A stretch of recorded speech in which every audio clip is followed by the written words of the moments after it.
Upcoming ఓటీటీలో release అయ్యే movies 'నారీ నారీ నడుమ మురారి' ప్రజెంట్ అమెజాన్ ప్రైమ్ వీడియోలో స్ట్రీమింగ్ అవుతుంది. 'మిండియం పరంజం' ఫిబ్రవరి 6న సన్ నెక్స్ట్ ఓటీటీలో రిలీజ్ కానుంది. 'ది రాజా సాబ్' ప్రభాస్, నిధి అగర్వాల్ కలిసి నటించారు. ఫిబ్రవరి 6న జియో హాట్స్టార్లో రిలీజ్ కానుంది.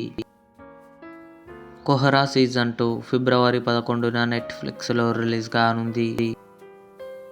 'వన్ పీస్' మార్చి 10న నెట్ఫ్లిక్స్లో రిలీజ్ కానుంది.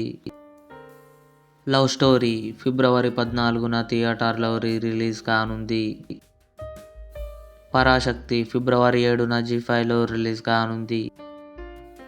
'అనగనగా ఒక రాజు' నవీన్ పోలిశెట్టి, మీనాక్షి చౌదరి కలిసి నటించారు. ఫిబ్రవరి 13న కన్ఫర్మ్గా నెట్ఫ్లిక్స్లో రిలీజ్ కానుంది. 'Emily in Paris season 6' December 18న నెట్ఫ్లిక్స్లో రిలీజ్ కానుంది. ఇవి అప్కమింగ్ ఓటీటీ మూవీస్. ఈ వీడియో మీకు నచ్చినట్లయితే లైక్ చేయండి, షేర్ చేయండి, మా ఛానల్ని సబ్స్క్రైబ్ చేసుకోండి.